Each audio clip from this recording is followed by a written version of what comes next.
In 1997, the Florida Marlins won their first World Series, capping off just their 5th year of existence. Before taking the field in 1998, they immediately tore apart their championship roster. 6 years after that, in even more unconvincing fashion, they did it all over again. Soon enough, tearing down the roster all over again too. Spoiler alert, this was not the last time the Marlins would blow it all up before really even getting the party started.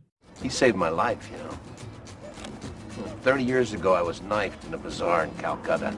He carried me to the hospital on his back. Who stabbed you? He did. Historically, most of what Marlins fans have seen their team give them are sadness and embarrassment with sprinkles of hope in between. And, the unexpected World Series. As most of the pieces from that second championship-winning team were forced out of town, the 2006 season was dawning. Expectations were low coming into the season. There was a rookie manager who was about to lead a bunch of rookie players on the lowest payroll in the league. At under $15 million for the entire roster, 12 players at the time had been making more money than the entire Florida Marlins. About half an MLB roster's worth. Today, according to Spotrac, that money is in the same ballpark as the base salaries of Minkah Fitzpatrick, Jonas Valanciunas, and Chris Taylor. But somehow, that group would exceed all expectations. They almost completely cornered the market on good rookies, and yet didn't build anything out of it. One of the craziest missed opportunities in sports history. Hey, if you like what you see here today, please consider dropping a like and subscribing to the channel for more content like this. Also, you see this hat that I got on right now? We sell those, and a few other ones, if you want some new drip that we made. As I mentioned earlier, the Marlins group of rookies were led by a rookie himself. Manager Joe Girardi, a 3-time world champion as a player, was stepping into his first managing gig at just 41 years old. His job was to lead a young, completely clean-shaven team to be the best it could be.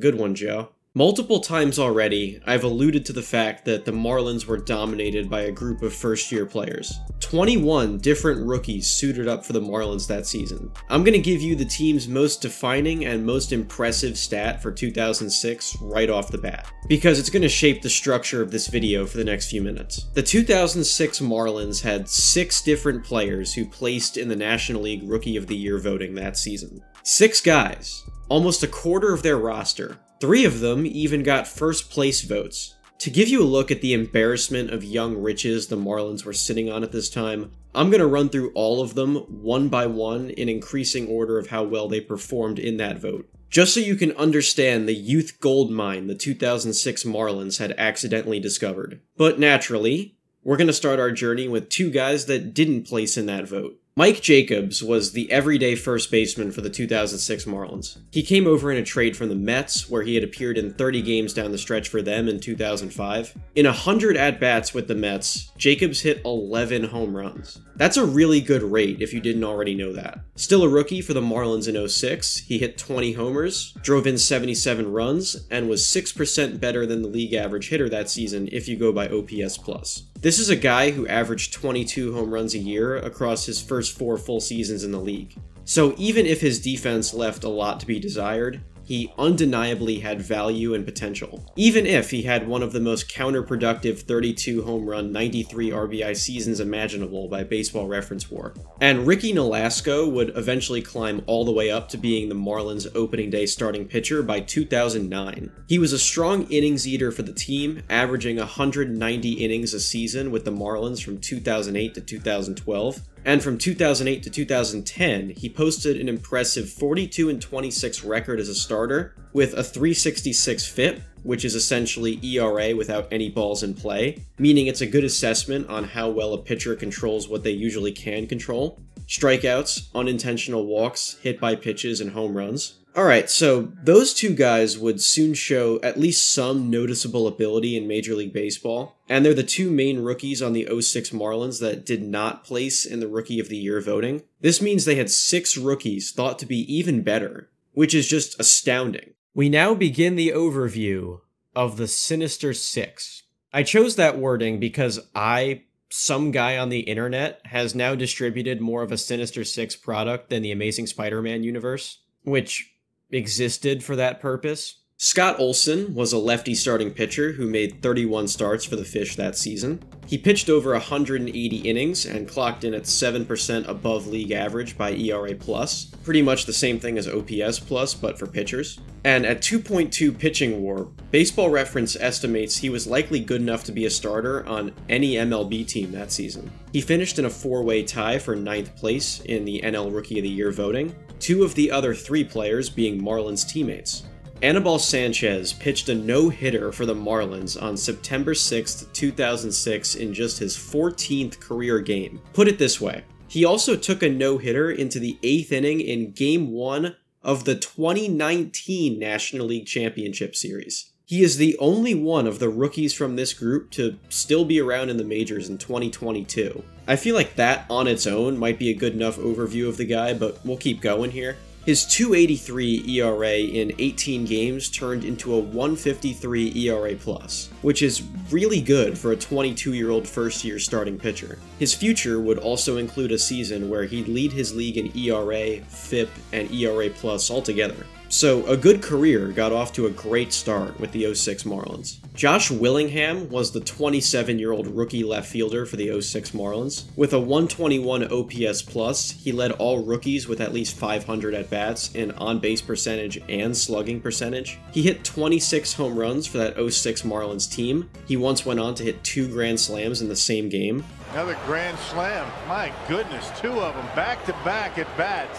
And his final major league at-bat would come in a World Series. You could see why this guy was eventually going to go on to win a Silver Slugger award based on his first year's performance. This is very interesting here, squad. Now we're on to the 3 guys who are good enough to get first place NL Rookie of the Year votes this season. Josh Johnson, not the longtime NFL quarterback with the really long LinkedIn page, was the 4th different Marlins rookie pitcher to have 10 wins that year. Along with Nolasco, Olson, and Sanchez, they were the first team to ever have 4 rookies with 10 wins. Johnson was the clear best pitcher of the bunch though. Much like Sanchez, Johnson was a 22-year-old with a 140 ERA+ in over 150 innings. Listed at 6'7" and 250 pounds, he was an imposing presence on the mound.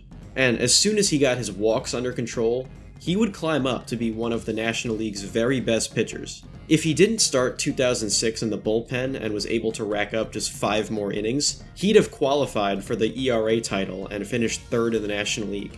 As a 22-year-old rookie, he earned 2 first-place Rookie of the Year votes and finished 4th in the race. If there's one message I'd like to get across to anyone who wasn't watching baseball in the late 2000s, it's that Josh Johnson was really special. Dan Uggla could mash. Seen him out and he ain't saying word, he must have laryngitis. Pull up leaving flatter than a tire without air. For a second baseman, he had enough power in his bat to rival Joe Pesci show-era Joe Pesci. By the way, he's supposed to be 6'7", and he's supposed to be 5'3". Uggla, who was acquired in the Rule 5 draft from the Diamondbacks earlier that year, was only a Marlin because Arizona thought he didn't have enough value to protect from hitting the possibility of being snatched away. The Marlins took a chance on him, and he'd be an all-star that same year.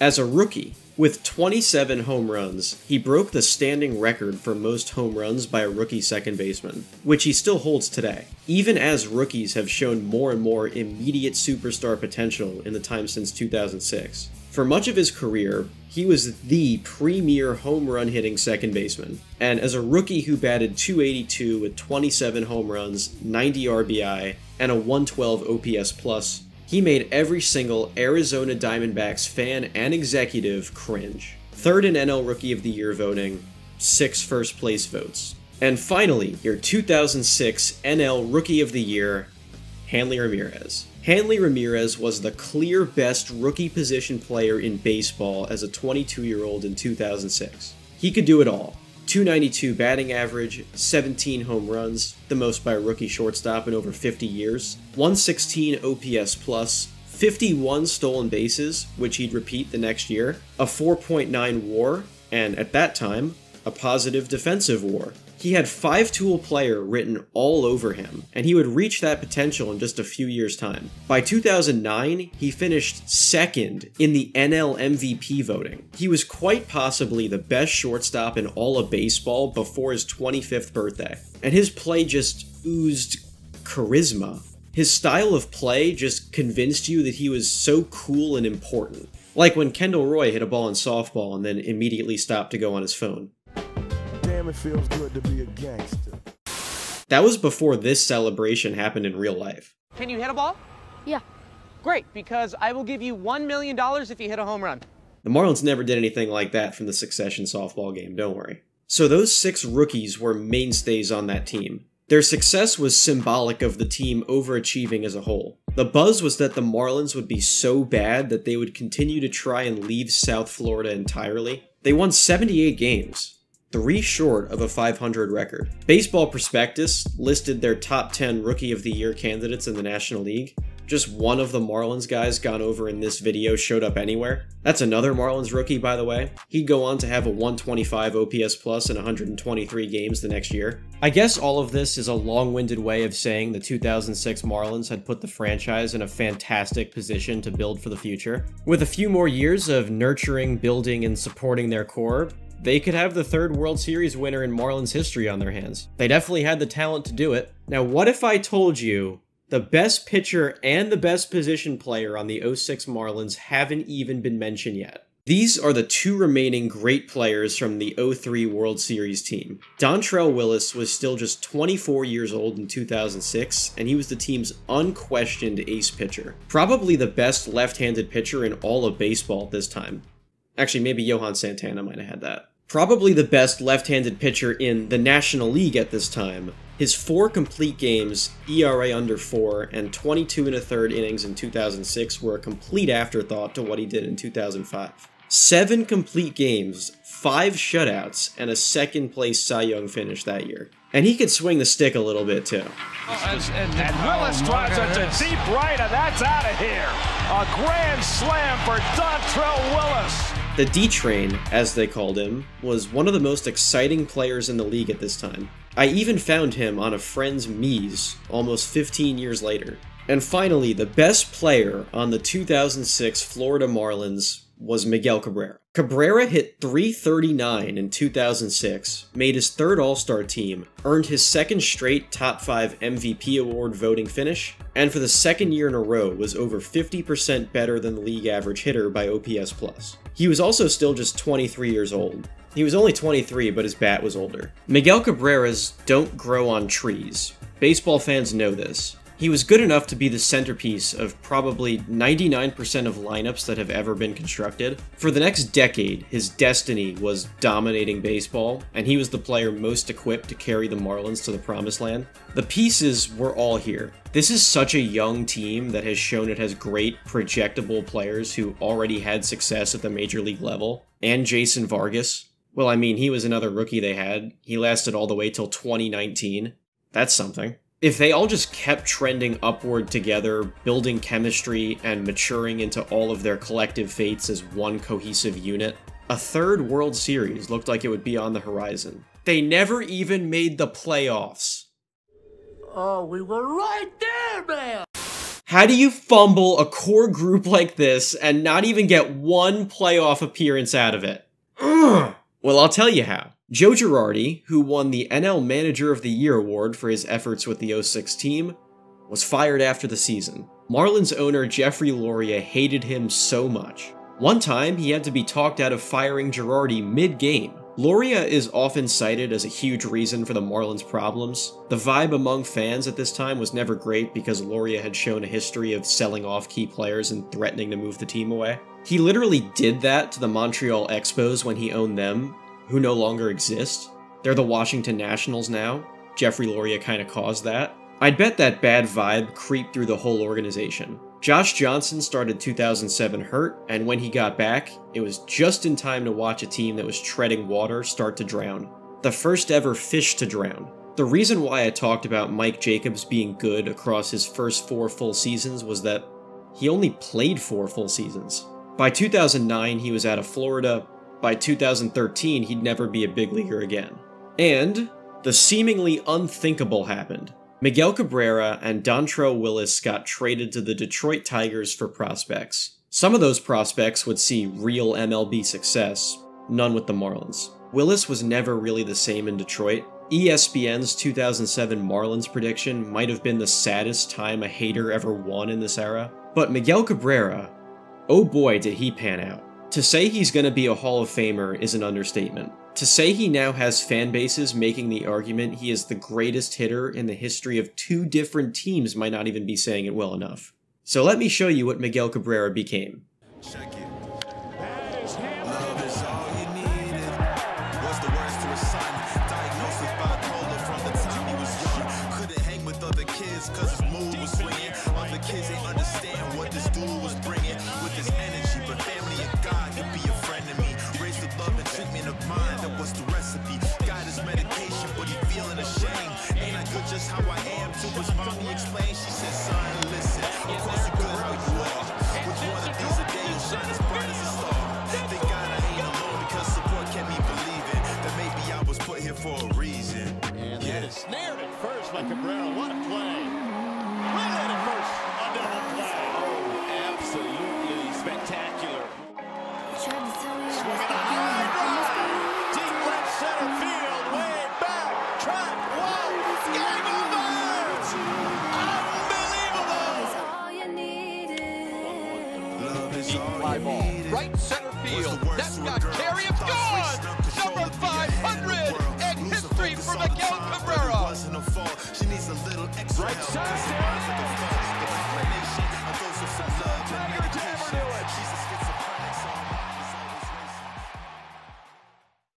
2008 and 2009 would actually go down as winning seasons for the Marlins. They would have been a heck of a lot better if they had Miguel Cabrera around. Scott Olson and Josh Willingham got traded to Washington in 2009. Dan Uggla was traded to Atlanta after 2010. Anibal Sanchez to the Tigers and Hanley Ramirez to the Dodgers in 2012. Josh Johnson to the Blue Jays before 2013. The unbelievable disappointment of these Marlins peaked in 2012. They brought in a core of veteran ringers via free agency to supplement the pieces that were left. They gave up on it after just 1 year. They got the new stadium, they got the dream team, and it still blew up in their face. Joe Girardi went on to win a World Series with the Yankees as their manager in 2009. Anibal Sanchez would win one with Washington in 2019. Jeffrey Loria sold the Marlins after 2017. They have yet to have sustained success since. It is truly heartbreaking to see the Marlins consistently fall into this pattern of having strong young players and simultaneously shattering their fans' souls. Any success the team has is immediately just a flash in the pan. It goes away quicker than spit in a hot skillet. And now with a core young group of fun players like Jazz Chisholm and Sandy Alcantara, the ingredients for another young group that can mature and win together with the right support around them are here again. They've won before, they can win again. Other teams have shown a great desire to win over their young stars long term. Those same other teams do have tangible success to show for it. Here's to hoping, once and for all, the Marlins can and will figure it out someday.